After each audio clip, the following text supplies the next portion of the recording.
Okay. Alright, so we're going to go around and we're going to talk about what we put in our charts, and then I'll explain why we did this. So we'll start right here. What y'all put for one of the best parts of being a teenager? Just one thing.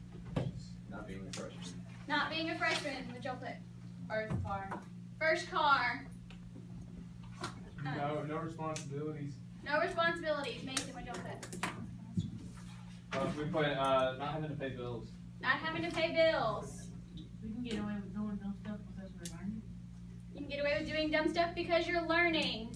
Developing social skills. Developing social skills. Alright, so with all the best things come hard times. So we'll start here. What's a hard part about being a teenager? Peer pressure. Peer pressure. Well, you're old enough to do a lot of things, but you're too young to do a lot of other things. You're like somewhere in the middle. Yeah. Yeah. Dealing with idiots. Dealing with idiots. Asking your parents for money. That's hard. Yeah. They just tell you no all the time. No, but I asked my mom for so much money. So, like, I don't know. They ask you a line somewhere. What y'all put? Working, like having a job, school, working, extracurricular activities. So having a very busy schedule. Lack of sleep. Lack of sleep. Yeah, that's for the rest of your life. Just be honest. Alright, so we all have to deal with teachers while we're in high school. So what do you think the perfect teacher should be? What's the teacher's role? The teacher's role is to teach us life skills, maybe, not just educational. Alright, so things you can take out into the real world. What y'all put? Keeping their priorities straight. Keeping priorities straight. To be a mentor. To be a mentor. Making learning fun. To make learning fun. What y'all put? Help get ready for college. Help get ready for college. Give motivation. Motivation. So y'all are trying to build the perfect teacher. That's what you think a teacher should be. Now what about parents? Because we all know parents can be a pain sometimes. And so we want them to be what we want them to be. So how are we going to create them? We'll start with y'all this time. Cook food. To cook for you. Oh my What do y'all put? Preparing them for adulthood. Preparing you for adulthood. Emotional and financial support. Emotional and financial support. Guardian. A guardian. Prepare for the real world. Prepare you for the real world. Just to be there no matter what. Alright, to be there for you no matter what. So we did this activity, it took a little bit longer than I expected, to get us in gear for this book. I'll show you. It's called Rats Saw God. We are going to start reading it, what's today? Wednesday? We'll start reading it Friday. You have the main character who is a senior in high school that is dealing with the best parts of being a teenager with all of his friends, the hardest parts dealing with parents and breakups, teachers trying to guide him in the right direction, and his parents trying to guide him in the right direction, but both are pulling him in two separate ways. So I feel like this book you will be able to connect, that's the word I'm looking for. You'll be able to connect with the main character at certain points. So with that being said, we're going to jump into some quick notes about characters and what this book is actually about. So if y'all could turn your desk back, come put your papers, put your paper up here. You can throw your bleeding sheets away.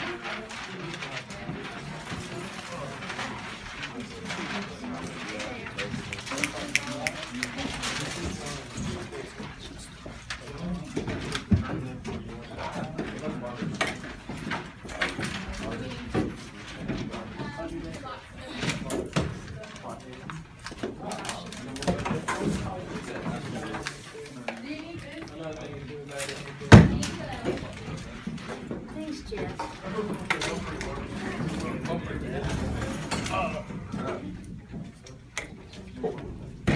Where this desk goes.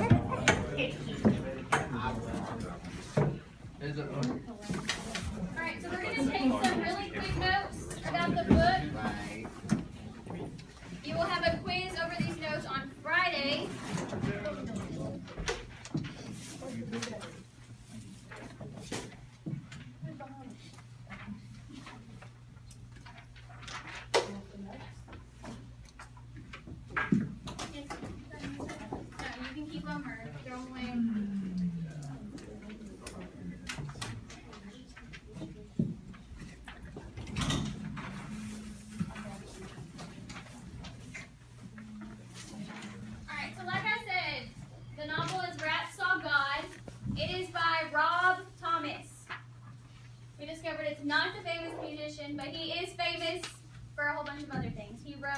210 and something. Veronica Mars. What is it? Veronica Mars. Veronica Mars. Yes. See. Script for the show? Yes. Hang on one second. What do you guys think? You just need to know his name. But it's, You- The two settings. Oh, we're not there yet. We're not on the 2 settings yet.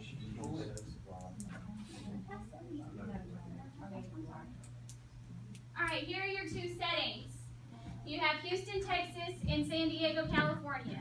The one thing that's going to be hard with this book is keeping track of where you are at, because it flip-flops. One chapter you're in Houston, the next chapter you're in California, you might stay in California a few chapters, and then go back to Houston.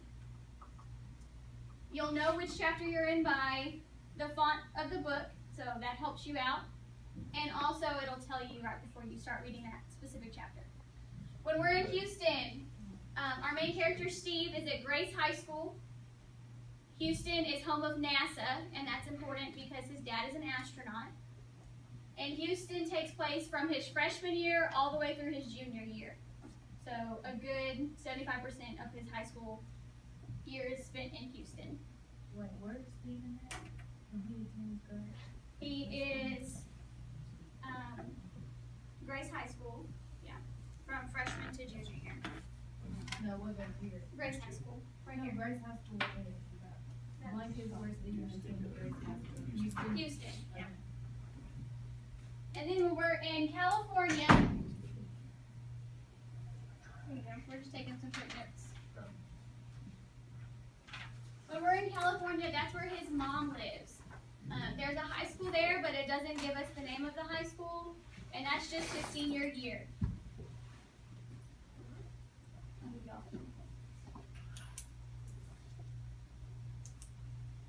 Can I click? Is that good? No, no, You no. go No, for it. again.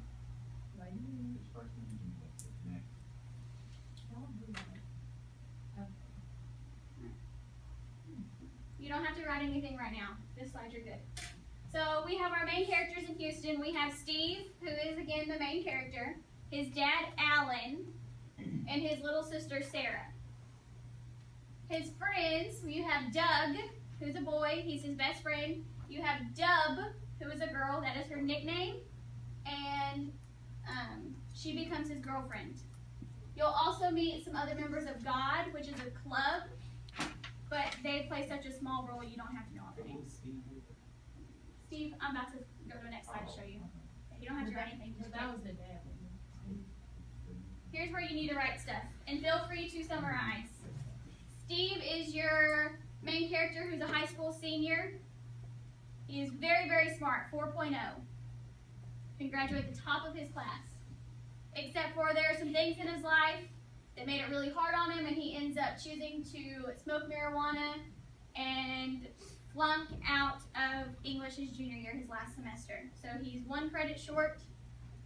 He has no relationship with his father. He thinks his father is the problem of his parents' divorce. He thinks that's where it stemmed from. His dad did something. He ends up having to write a 100-page paper in order to graduate on time. They did give him a choice to go to summer school or to write a 100-page paper, and he chose the paper route.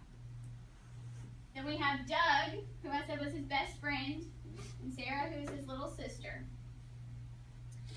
Alan is referred to as the astronaut. Because Steve does not have a relationship with him, he's not going to call him Dad. He calls him the astronaut. He is divorced and he works for NASA there in Houston. Then we have Dub, whose name is Wanda Varner. You can just call her Wanda, or they call her Dub in the book. She is his girlfriend his sophomore year and his very first love. Little high school love, high school sweethearts. So sweet.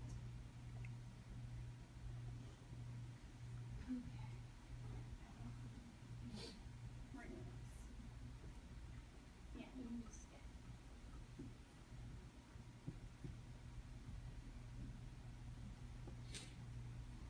So these are the characters you will be reading about in the chapters that are about Houston.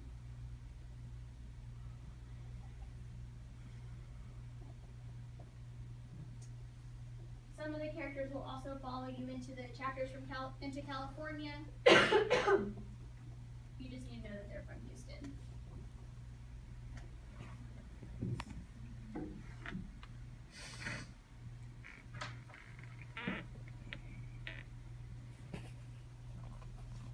If I need to come back at the end to a slide, I can, but I'm gonna go ahead and move on. So we have our main characters in San Diego. We have Steve's mom. They never tell us her name, so we refer to her as Steve's mom.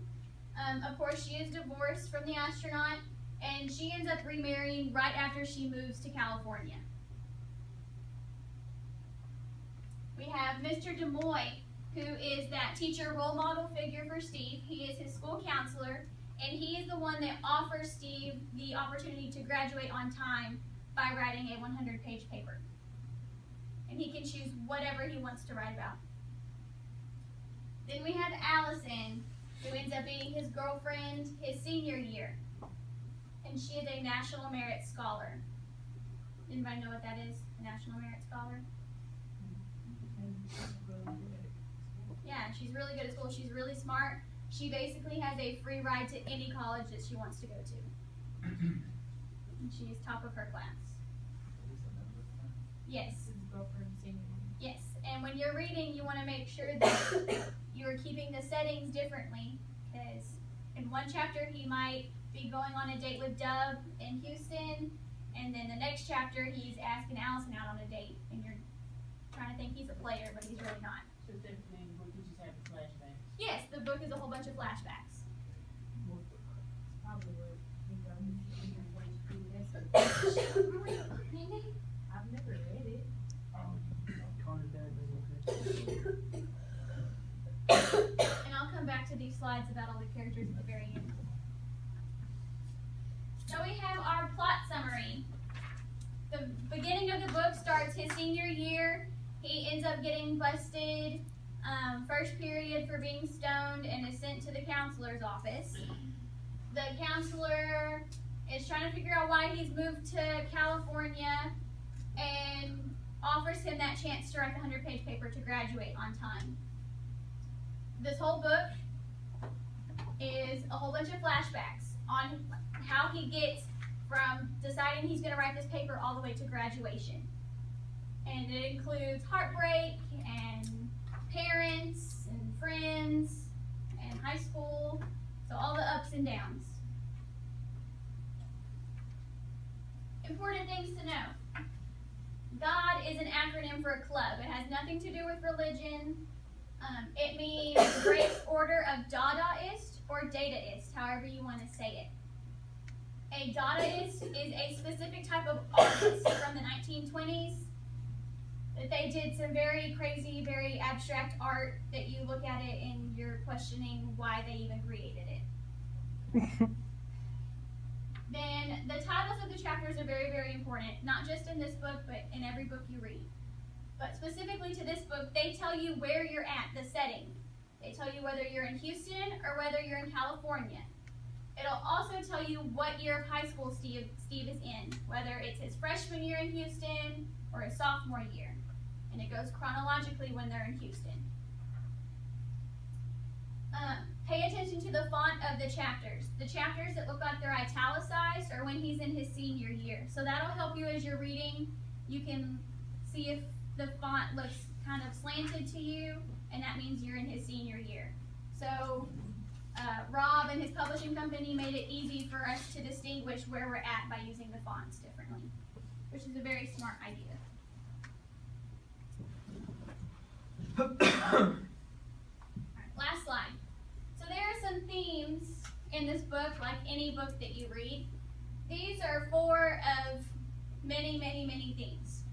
And the reason why I bring this up is because at the very, very end, the end of March, you are going to write me a 2-page theme paper.